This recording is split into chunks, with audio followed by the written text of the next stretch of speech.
नमस्कार, आपके साथ में मेहराज दुबे। समाजवादी पार्टी प्रमुख मुलायम सिंह यादव महत्वाकांक्षी हो गए हैं। या तो ये कांग्रेसी सरकार की बुरी हालत है, या विपक्ष में बैठी बीजेपी की कमजोरी, या फिर उत्तर प्रदेश में सपा की मजबूती।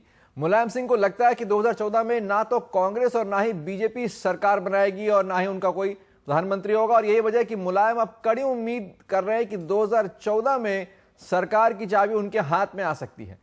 गैर कांग्रेस बीजेपी प्रधानमंत्री की बात आडवाणी भी कर चुके हैं और अब मुलायम भी ऐसे ही कयास लगा रहे हैं।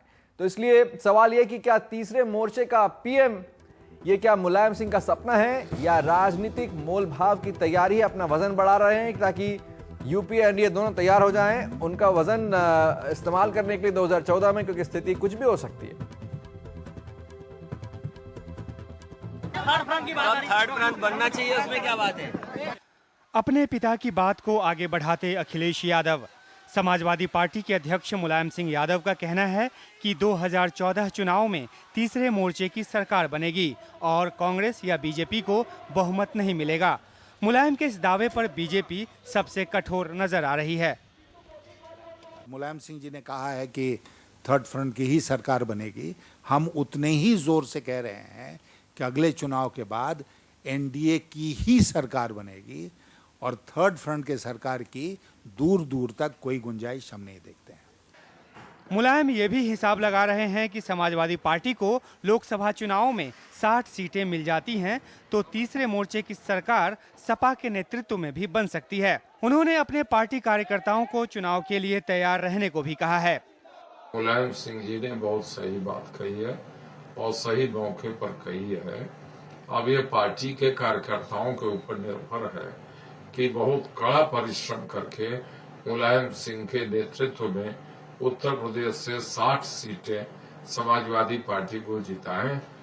समाजवादी पार्टी के नेतृत्व में सरकार बनने का मतलब साफ है कि मुलायम सिंह यादव प्रधानमंत्री बन सकते हैं। अहम मौकों पर समाजवादी पार्टी का साथ लेने वाली कांग्रेस मुलायम के दावे को सीधे खारिज करने से बच रही है, लेकिन बीजेपी समाजवादी पार्टी की विश्वसनीयता पर ही सवाल उठा रही है। जो पार्टियां इस तरह की बात कर रही हैं, वो पार्टियां उनमें अधिकांश वो पार्टियां हैं जो कि इस वर्तमान कांग्रेस पार्टी के भ्रष्टाचार के सिंहासन को अपनी बैसाखियों से सहारा देते रहे, बचाते रहे। लाल कृष्ण आडवाणी गैर कांग्रेस गैर बीजेपी प्रधानमंत्री बनने की बात कर चुके हैं। हालांकि वे साफ कर चुके हैं कि ये प्रधानमंत्री कांग्रेस या बीजेपी के सहयोग से ही बनेगा। ऐसे में मुलायम के दावे को प्रधानमंत्री की कुर्सी पर उनकी नजर से भी जोड़कर देखा जा सकता है। ब्यूरो रिपोर्ट के साथ उमाशंकर सिंह, एनडीटीवी इंडिया। तो ये महत्वाकांक्षा है या फिर ये हकीकत हो सकती है भारतीय राजनीति की? हमारे साथ समाजवादी पार्टी के वरिष्ठ नेता कमाल फारूकी जुड़ रहे हैं, हमारे साथ वरिष्ठ पत्रकार नीरजा चौधरी जुड़ रही हैं और फोन पर जल्दी होंगे कांग्रेस के वरिष्ठ नेता संजय निरुपम।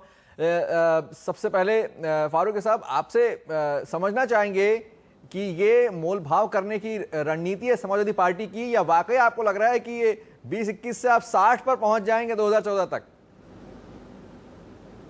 देखिए, जहां तक नेताजी ने जो बात कही है उसको आप अगर कैलकुलेशन के हिसाब से देखें और जो हमारी सरकार जो इस वक्त काम कर रही है और जैसे हम अपने वायदे पूरा करने की तरफ कदम बढ़ा रहे हैं, तो 2014 में हमको पूरी इस बात की तवक्को है कि हम 60 से ऊपर सीटें लेकर जाएंगे सिर्फ यूपी के अंदर। और उसके अलावा हम कुछ नए अपने जो जगह हैं वो भी खोज रहे हैं, तलाश कर रहे हैं और हमको ऐसी उम्मीद की जा रही है कि 5 से 10 सीटें हम और दूसरी जगहों से भी लेकर आएंगे, यूपी के बाहर से भी। तो जब इतनी बड़ी सिचुएशन के अंदर हम लोग निकल कर आएंगे तो यकीनी बात है एक अहम भूमिका हम प्ले करेंगे और इसी की तरफ हमारे माननीय मुलायम सिंह जी का इशारा है। India's #1 news app just got even better. Download NDTV's new app. Fully optimized for retina display. Full screen view. Faster response time. And Sudoku. NDTV's new iPad app. Download now.